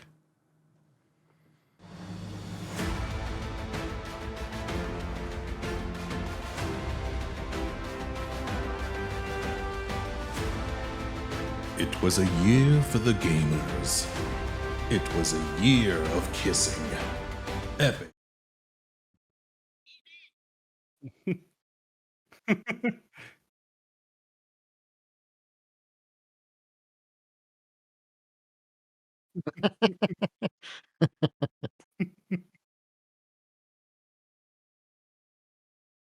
All right, folks, we're back. Thank you so much for waiting. Thank you so much to Bolt. Hello to Geese Peep. I spelled this wrong real quick. Good thing this isn't live. I almost put Super Mario Brothers Wonger, which I love Wonger. I want to play that. yeah, Super Mario Brothers Wonger is a game about no, Super Mario Brothers Wonder. I don't know if I was surprised by this because I thought it was going to be good. Actually, you know what? I was surprised by this because I didn't really like the new Super Mario Brothers games much. I don't know if y'all did, but they were pretty hit or miss, more miss than hit. But this, you know, to use its branding is wonderful. I don't know. It honestly, it feels like exactly what it is. Like they gave a group of devs free reign to go nuts, and they did in like all the good ways. Yeah, there were so many times when like a Wonder Flower would pop and be like, "Oh, this is great." Here we go. What's this gonna be? Yeah. Every level, like Yeah. there are a few repeats of ideas with those Wonder Flowers, but Less than you'd think. less A lot way of original. Yeah. Way into the game, yeah. Yeah, the ones that use the same concept are the ones that stick out as like, oh, they're using this concept again. Like everything else has been new. So hats off to them. I almost said the Odyssey team just because the hats off would have worked with that, but dang, not to be. But yeah, like what was everyone's experience with this? You played single player, multiplayer, online? Pretty much just single player. I felt like I think we all did one session of like multiplayer. And it was kind of like it felt very disparate and not really connected. Yeah, we were all kind of like in our own world, like playing the same different levels. Not as connected as you would expect from like a co-op Mario game. Yeah. Definitely like still connected, still like communal, but just in a different way, right? Like it's like the Dark Souls multiplayer a little bit, right? Where like you see someone's ghost, you can kind of interact with it. They can kind of interact with you. It was really fun spamming like emotes when people would help you or you would help them, or they give you a score for how much you help people, which is nice. Like that was a really good idea. When I was doing, I 100% of this game, which I didn't expect to, and I didn't plan to, it just got its hooks in me. When I was doing the final level, there were some folks along with me, and there are meta narratives, right? Because like you kind of make your own story with it, because you're interpreting people's limited actions in your game and what they're doing. Because like at the time I was playing that level and dying a lot, and like every now and then when it was the same person, their ghost I would be able to revive, but then I noticed they were avoiding me, like they were hanging out, being near, like, and then like when I would die, they would fly away, so I couldn't revive myself. And like I remember having a moment of like, you jerk, like why would you do this? Then like kind of a few minutes later, I was like, oh, he's like, wants to make sure that I do it, and I have that accomplished, that sense of accomplishment. And it was like, that's how I interpreted it. Who knows what the person actually was, doesn't matter. But like for me, it was like, yeah, that's what they're doing. It was like, or like the little bits when like someone, a whole group of people finish a level together. It's just like little touches and polishes like that. Like it's just, I really enjoyed the multiplayer aspect of this more than I thought I would. Yeah. Yeah, like it's interesting to compare with like the new Super Mario Bros. Series, like you mentioned. Like a lot of people would say that's like kind of soulless, and I kind of agree. It didn't really have much of an art style, and it did Mario things well. Mm-hmm. But the fact it didn't really have an art style kind of hurt it. Kind of generic soundtrack. Yeah. This game at least has a bit more of an art style. Like the characters are very, very emotive. Like very like the animations are very like going into a pipe, for example. Just like a little thing like that. Like when Mario Yoshi's Island used to do that. Yeah. Well, even the art style, it feels ripped from manuals from Mario 3 or Mario World, right? That's line drawing of Mario style stuff. Yeah, more exaggerated kind of poses and things, which I think works really well. And then, yeah, like you say, just the unbridled creativity, where maybe typically, like maybe Miyamoto or someone would be like, well, we can't have Mario do this or this. We want to keep like the same formula to a degree. Yeah. And this one, they're just like, no, you guys can kind of try whatever you want, and we'll take the best ideas. And it kind of shows just like almost every level has something really interesting in it, which I think is fantastic. Yeah. Did anybody else 100% this? Nope. I haven't, but I want to one day. Yeah. I was really surprised that I did, because I don't really have that bone in me of like, I need everything of this from this. It was just like, well, I'm here. Like it just like, it shows me what I'm missing. I can just scroll through and immediately go to those levels, which was a good idea too. The menu version of the map of just like, let me scroll through. Let me see if I got the green check mark. No. Okay, let's go. It's like, there's another one where I had to look up, I think, one level where I could not figure out. It was actually in the World 1. I couldn't figure out the middle Wonder Seed. It was the dancing piranha level. Oh yeah. Oh. It was like it was devious, that level. Like something like way more devious than that should be in the first world of a game. It's like, oh yeah, the world changed and you have to go jump on this pipe now. It's like, okay, like that's what we're in for. Yeah, I remember that. What did you guys think of the new like elephant and like bubble Mario power-ups? Yeah. I mean, Elephant got a lot of, because obviously that was the first thing unveiled. It was kind of surprising they didn't have anything else like that's the same level as Elephant. It was just like, no, Elephant is the big one. Like there's Bubble, but I don't think it had the same kind of impact. Like Elephant's okay, but I barely used Bubble. Yeah. Yeah. Outside of like the specific levels that like were designed to be like, hey, Bubble will let you get some extra little bits here, but that wasn't really much, or But yeah, like Elephant a lot of badges. Oh yeah, so the badge system, which I liked quite a bit, and it was kind of I took it as like a nod to like Paper Mario, like we've had badges in Mario games before, like let's bring it in here. I liked the badge system. I think probably the one I used the most was the double jump. You got the little. Yeah, you get a little extra flutter jump in your I probably maybe should have experimented more with them, but maybe that's kind of indicative of the whole badge system in and of itself, where it's like because they have to make every level beatable with every badge, so like you can't go too crazy besides like badge specific levels. on what you can do.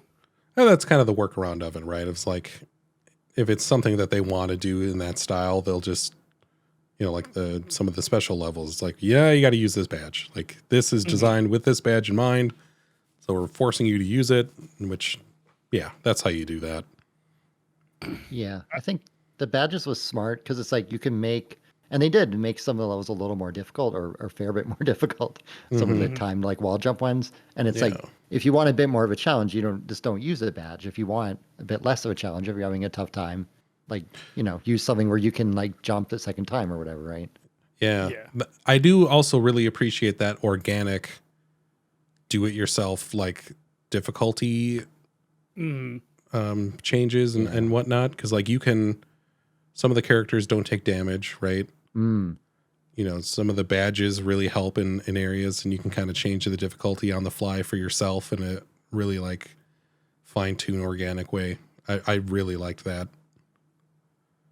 I think the only kind of levels I didn't like were the like find all the pieces of the thing, like just jump around until you hit like invisible blocks. Yeah. I think the only reason I liked those was I played them online and had other people running around, and we were all showing each other stuff. Like it. Yeah, I would say probably the weakest levels of the game were that, but of the 4 of them that were like, Yeah. Great Good game. Yeah. Great game. Great Mario game. This has potential for like DLC levels. I would instantly pay money for more Mario Wonder levels for like another world or something. Absolutely. Yeah. All right. Any final thoughts on this before we move on? Probably just one thing is, unfortunately, I feel like the music wasn't as good as it could have been.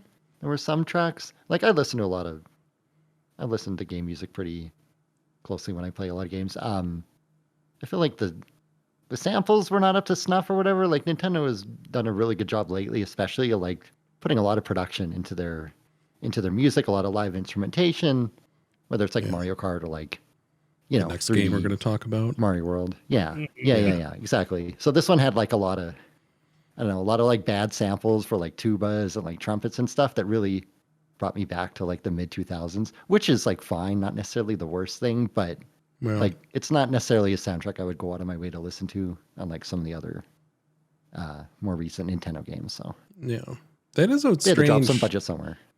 That's a strange kind of thing you get with digital music, right? It's very of its time, based on things that are kind of meta like that. Of like, well, this sample library was available then, so like, Yep. Yeah, very funny. I think what didn't help it in the music department for me too was like the contrast that I had with Super Mario RPG and how well that music was and all that, which isn't fair, but it just, it was in my head like that. But like, I don't think you're saying that it was terrible music, but like, no. But yeah, like, because there was a few like highlights in there, like the piranha the piranha singing thing stuff. That was a lot of fun, but yeah, like it certainly wasn't anything that wowed me or stuck out. Which it's an area of improvement for the sequel for sure. Yeah.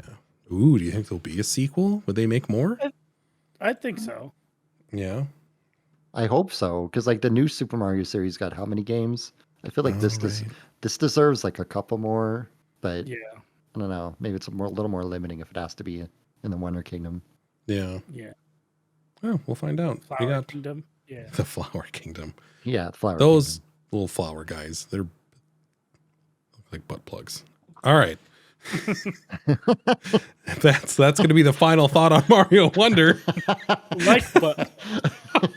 Onward and upward. Onward and inward. Coming up next, we're talking about Tears of the Kingdom. You ready for this? What? You ready to strap in for this? Sorry, what's this game called? Tears of the Kingdom? Did I write that? No, I wrote Tears. Come on. Don't scare me like that. I just never heard of it, that's all. Yeah. Okay. Have we, let's see here. Has everybody beat this? Steve, I don't think you've played this one, right? No, I haven't played it all. I've got to the end of Breath of the Wild. Haven't quite finished that one, but yeah. Yeah. I've beat this. Keith's Tom. I have I not beat beat it. it. No, neither of you. No, I beat it. Okay, Keith did. Okay. Yeah, I got like 50 hours in, and then like I got through 2 of the dungeons, Yeah. and then I think like other things came out, and I was like, I'm ready Yeah. to play something else. Yeah. But it's still a good game. Oh yeah, this is my game of the year. My number one. Like, I don't even know where to start or what, like. Yeah. I'll say this. This is my thesis statement. Breath of the Wild was a transformative video game for me and did things and made me feel things about games that I didn't think were possible, or made me feel a sense of wonder and exploration and freedom. And Tears of the Kingdom did it all over again and better for me. Mm-hmm. And it got extra marks from me because Breath of the Wild exists. Like, to be able to do that again in a way, in my opinion, like that engaged me, same parts of my brain in a similar way, but with, like an outcome that was, I don't want to say better, but, on par with the amazement and wonder and exploration I had with that game. Like, they did it again. Like, what? It's like, how do they keep doing this? It's wild. Yeah, it's turning Zelda into an immersive sim in a way. Almost, yeah. Where there's just like so many ways you can tackle a puzzle, like especially with the building and fusing and all that. Yeah. Keith, what did you talk? Let's talk about the story, because I actually liked it a lot and thought it was very, very well done. Yeah. Better than Breath of the Wild. Breath of the Wild was pretty sparse. Not like bad, but I'm having a hard time remembering Breath of the Wilds, honestly. Now that I think about it. There was 4 champions, and then they Right. Ganon destroyed the world. And I guess there was flashbacks of Link and Zelda going Yeah, out. those were my favorite parts of the story. Yeah. Yeah, the little video flashback whenever he finds a certain point on the map. Yeah. But yeah, it's like also like a redemption story, Breath of the Wild, because it's where they failed 100 years ago and you're getting everything together. I really like that element too. Yeah. Mm-hmm. The story in this game is like very Zelda centric, which not surprising, but man, there's some themes in this, and they do a great job of like developing them and continuing them. And like from the very beginning, when you're in that area underneath Hyrule Castle, right? There's like Link and Zelda are on that platform, and it breaks away and Zelda falls, right? And Link, being Link, without thinking, jumps after her to reach for and grab her hand, right? And he misses. And like, that's like the impetus of the story. It's like our focal point of the entire theme of this game, of like that missed connection, the missed hand, right? Because then like immediately after, Raru guy grabs Link's hand and makes that connection and starts him on his path. Every sage, take my hand, and you're it's a lot of very touchy game, a lot of touching and hugging and contact. And like it all pays off after you beat Ganon, and you jump out of the air off of Zelda because she transforms from a dragon back into Zelda, and like you finish the sequence. It's the payoff. You finally reach each other's hands, and like you're done. You got it. And I saw this in a YouTube video. This is not mine. I can't take credit for this, but it's a thing they noticed, and I thought it was amazing.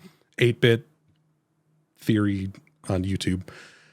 There's Zelda's lullaby, right, throughout the entire game, but it only uses the first 2 notes from the Ocarina of Time Nintendo 64 melody, right? And then like when you finally grab her hand and you make that connection, like that 3rd note comes in, and they build upon that theme. It's like, Oh, that's oh, awesome. good Very job, smart. right? Yeah. Just little stuff like that. And that's an example of where like the production value that they put into like say the soundtrack, like it really hits a lot more when you have that full orchestra and like all the whatever instrument that is. It's like kind of saxophone-y. It is a that you hear saxophone. sometimes. Is it? Yeah. I was shocked by that too. I'm like, that you could play a sax like that? But Yeah. yeah, of course, right? Because like for me, I always think of a saxophone as very biting and very jazzy, right? Yeah. Not breathy. Yeah. But yeah, no, like in terms of the story, like even the beginning of the game, it's very, to me, it feels very non-Nintendo in like a good way. Yeah. Like the fact that you're down in there and it's like, it's kind of moody and brooding and like dark and like the reverse vocals are starting to get louder and louder as you get down to this center thing. Yeah. And it's like, this doesn't feel like the beginning of a Nintendo game where it's usually, you know, the darkest they do is like Link is in a bed and it's raining and he wakes up. Right. Like this is like a whole new level. Like you're in this, you know, these dark catacombs that are just like out of Dark Souls or something. Like it's really interesting opening to the game. Yeah. I think that was probably my favorite part of the story was like the beginning, just the way that it set the tone. Very Yeah. different. I kind of like when you collect all the little dragon tears that give you the story. Mhm. Yeah. Similar to kinda the like memories in piece Breath it- of the Wild. Yeah. Yeah, you kind of like piece together the different pieces because you wouldn't always get it like chronologically. Mm-hmm. Yeah. See, I like that story, but I kind of wish that they had just moved it to the right order, depending on whatever you find, you get the next piece. Because some of them would like spoil something that was gonna like a big moment in the past that happened, Yeah. and then when it's And out was of it yeah. was that payoff enough to like, you know, oh, this is gonna happen? Or is it more of like, nah, I rather would have just gotten this chronologically. Like I get thematically in the game why they did it this way, but I think they could have bucked that trend and it would have been for the better.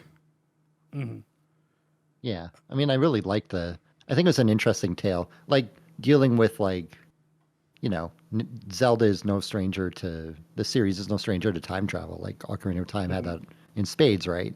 Yeah. And this takes that idea and it really like expands upon it, like, and gives Zelda something to do other than like, I guess in N64 when she turned into Sheik, but then, you know, when she was Zelda, she wasn't particularly doing much of anything, right? Same with like Wind Waker too. Yeah. Yeah. I was always disappointed by that. It's like, oh, cool. Yeah. And then like, I'm back to Zelda and I do nothing. It's like, whoa, all right. So I kind of like about Breath of the Wild is the fact that she's locked into being the magician princess, but she actually does want to be a scholar, and that really is the first time I think she had actual character, and that was like kind of depressing almost that she wanted to be something else than the thing she has to be. Yeah, that's true. They did establish like a character of her in the first one a lot. Yeah. It's just another one of those like, oh, I can do this games. Like, oh, they'll allow me to do this, and like ascend is such a good like power. Yeah. Like being able to go through any ceiling is just incredible. Yeah, like the challenge or the worry I had was like, oh, it's the same map was actually pretty quickly like set aside with like the number of caves, you know, the sky stuff. And then, like, oh my God, there's an underworld. Oh my God, it's the same size as the map. I'm like, oh my God.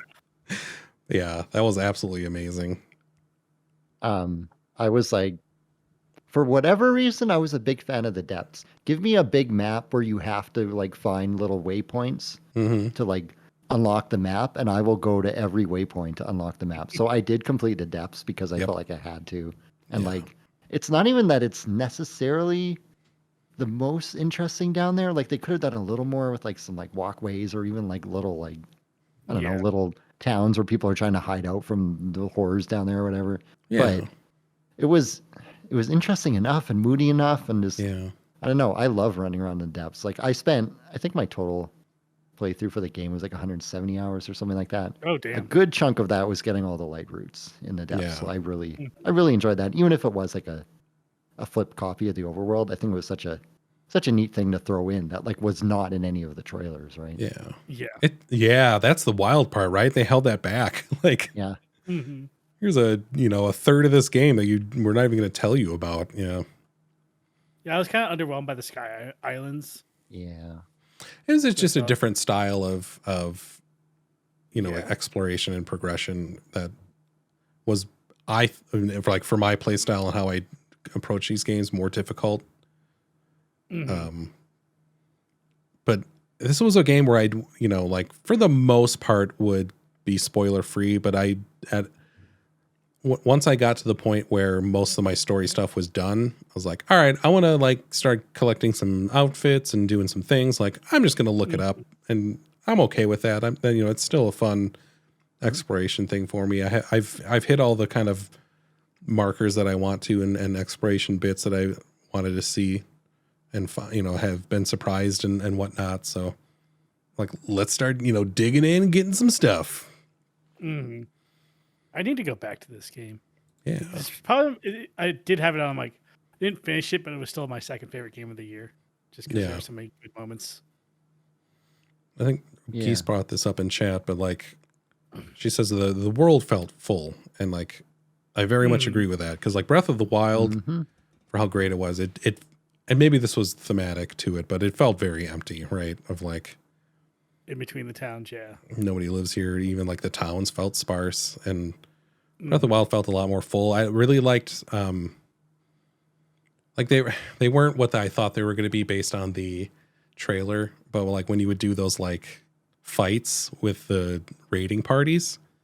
Oh yeah. That was a lot of fun. I like those.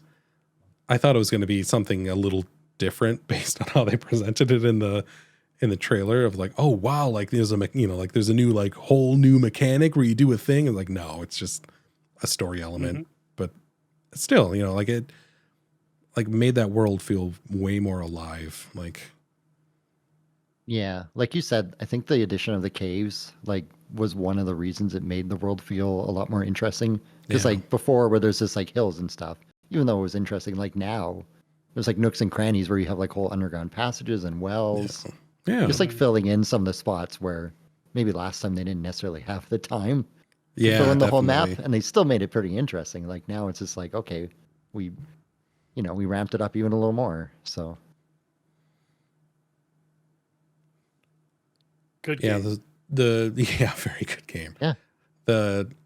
I didn't mind weapon durability in Breath of the Wild.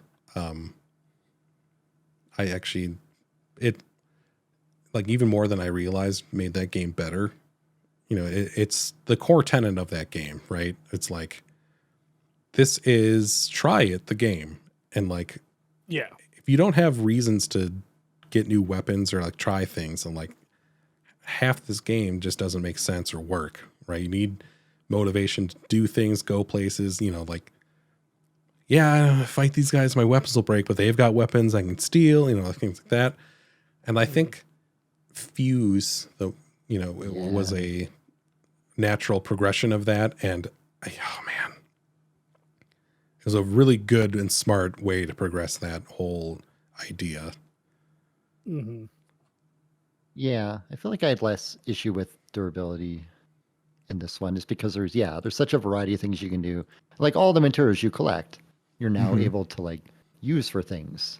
So, you have 20 rubies or whatever. You can take a ruby and put it on your weapon, and all of a sudden your weapon is the power goes up by 30 or something. Yeah. And it's you don't have to go out of your way necessarily to look for the ultimate weapons. You can just kind of craft one wherever you are, which I think is pretty neat. And maybe, you hop off a ledge, pause it, and put that ruby in your inventory, and then drop it, and then all of a sudden there's 2 of them. And then you do that again maybe 20 times, and then, oh my, I've got 50 rubies. I don't condone such behavior. I don't know what you're talking about. Certainly possible. You could, Oh yeah, remember the house building?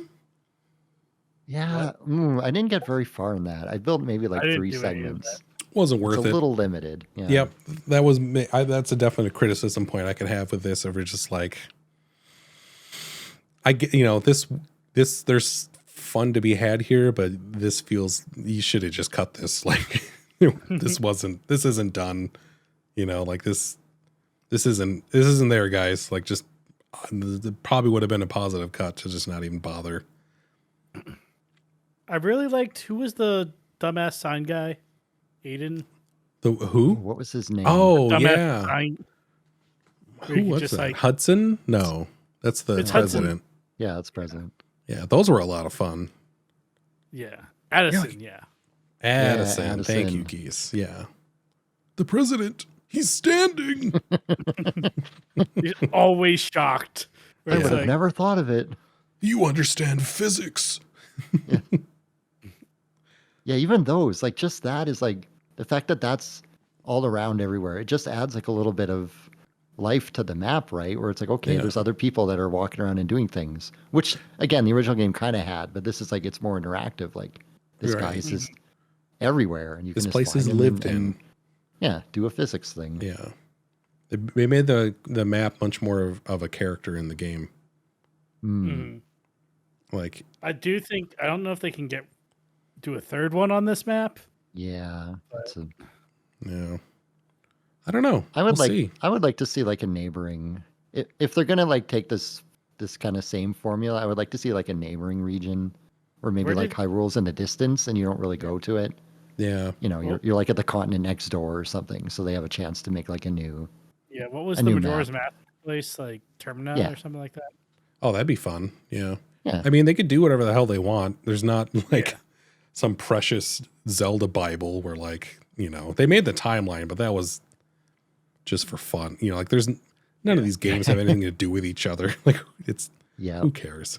Yeah. I think in I interviews think it was just they're for like, fun for the people who made the timeline. yeah, I think it was a certain itch they were scratching. Yeah. some of the Zelda people they interviewed, they're just like, there's not really a canon to Zelda. It's just kind of like we like to tell this story in different ways. Yeah. Like, yeah, Yeah. I agree. Yeah. I don't get precious about it. Like maybe when I was 14, but certainly not now. Yeah, that's what there's the kind of sequels I prefer where they're self-contained games. There's just concepts that go across each of them, like the power, wisdom, courage. Yeah. Like at one stage it was like a certain amount of dungeons, but even that's sort of gone away, Mhm. and it just sort of adapts to what's needed as opposed to having this fiction that everything's tied to. I mean, As shit. a Link vs. Zelda, all those concepts just go across, but there's still self-contained games that adapt. Yeah. Like there's not even a Triforce in these games.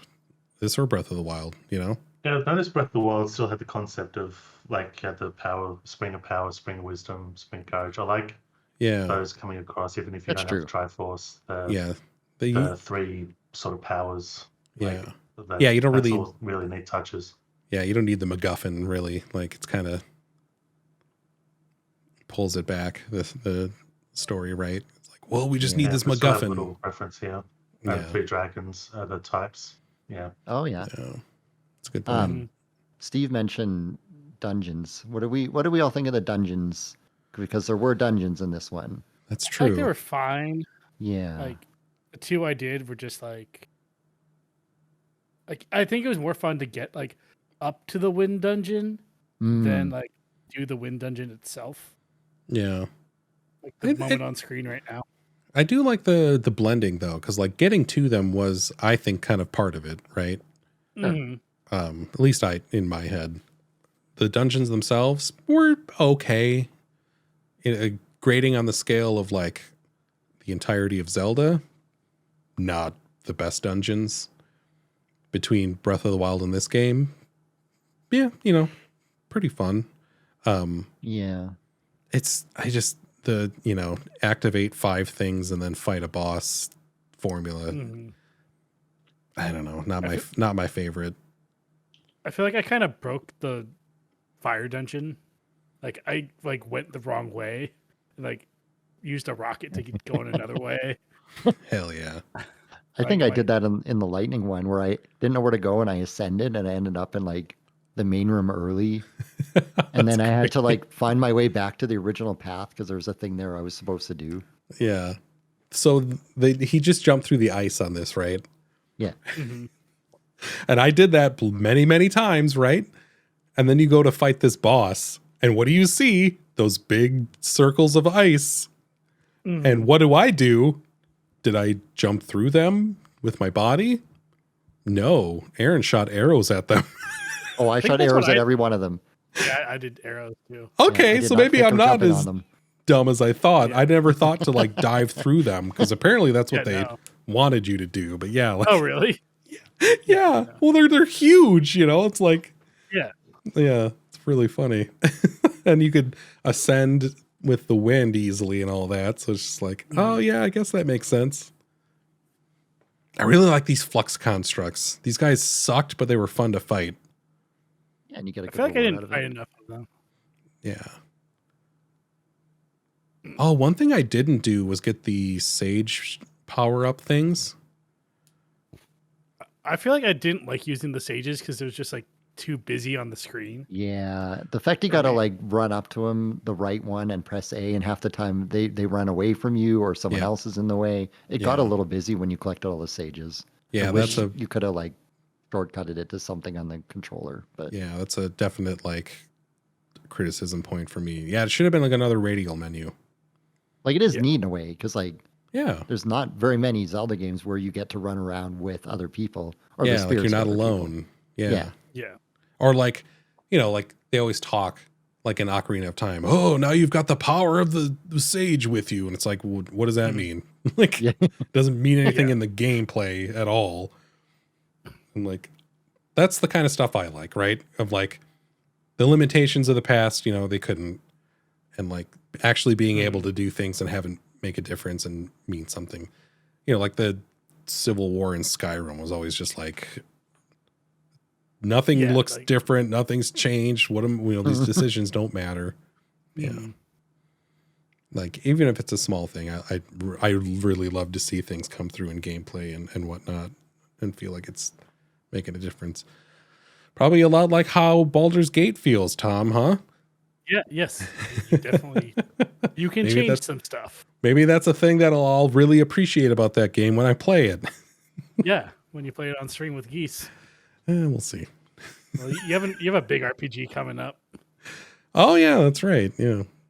Yeah, I've heard rumblings of that. Yeah. Rumblings. I got rumblings going on all the time. Yeah. What else about this game? We could talk forever. We didn't even talk about building stuff much. Did you guys Yeah. do a lot of that? You make a lot of vehicles? I wasn't really big on the vehicles, but I definitely like made a lot of bridges. Yeah, bridges. Yeah, definitely. I like the little tank guys. Those were fun. Yeah. They didn't do as much damage as I wanted to, but it was still kind of like, oh, it'll just be a distraction, and then I can. Yeah. Because like with the amount of I think I times you're tried- just outnumbered, it helps to like focus on dudes. Yeah, I had once where I needed to like bring a bunch of trees or logs down to like a town. And so I was trying to build a wagon out of like pieces and stuff that was around. And Yeah. I was building it for like half an hour, and every time I tried to like attach my wagon to the horse and like go down to the town, like the wagon would like tip or the horse wouldn't be able to pull it because it would like get caught up on something. And eventually Yeah. I just used Ultra Hand and just like walk down That's what the I mountain did. to the town. So like building is great, but sometimes it's like Yeah. I'm just gonna actually do it manually. Yeah, I totally did that too. I fused them all together and just brought Yeah. the big bunch down. Yep. It was fun making that town though. That was a lot of fun.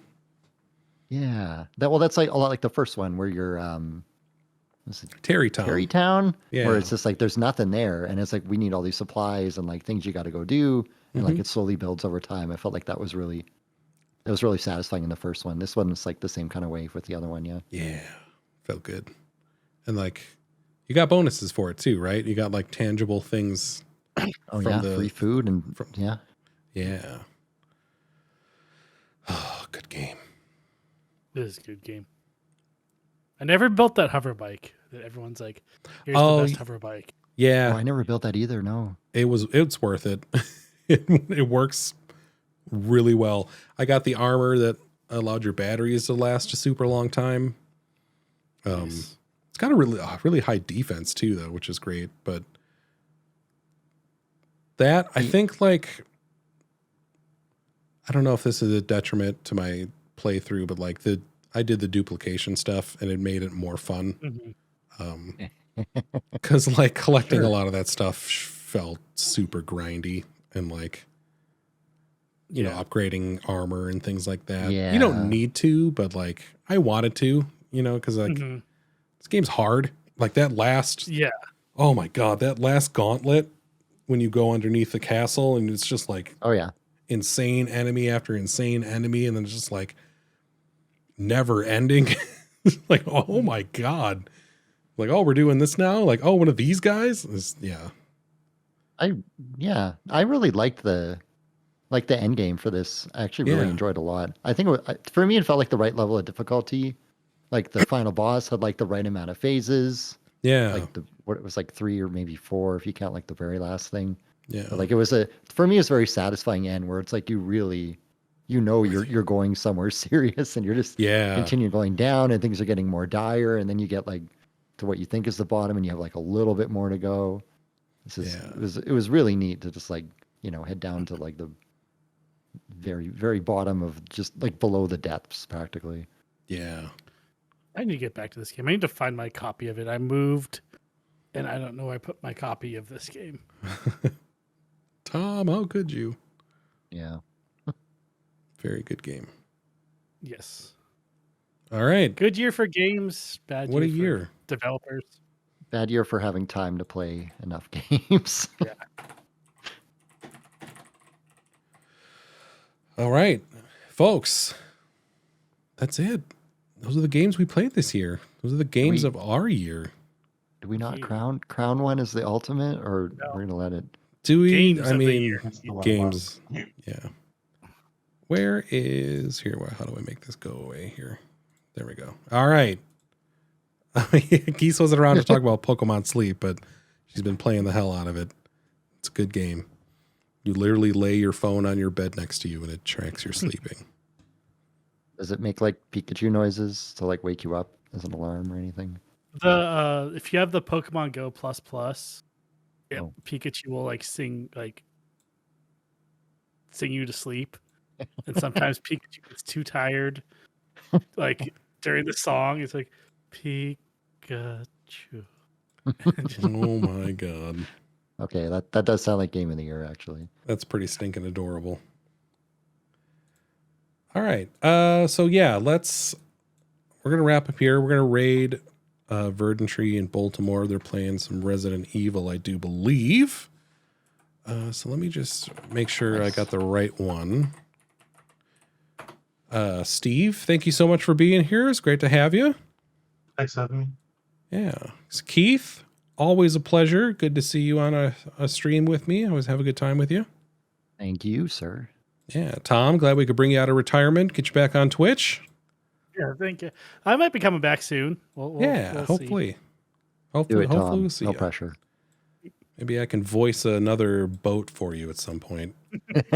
You still have to do the link to the past playthrough. Oh yeah, that's right. I can bang my head against the wall watching you do that. All right, folks. We're going to raid Verdantry. It's been a great time.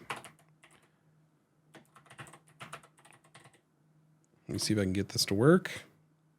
Yeah, okay. So yeah, that's the Games of the Year 2023. Thanks for all my friends for hanging out with me and talking about video games. Thanks for all of you for watching. We're going to use our goodbye screen to raid, but yeah, thanks so much and goodbye.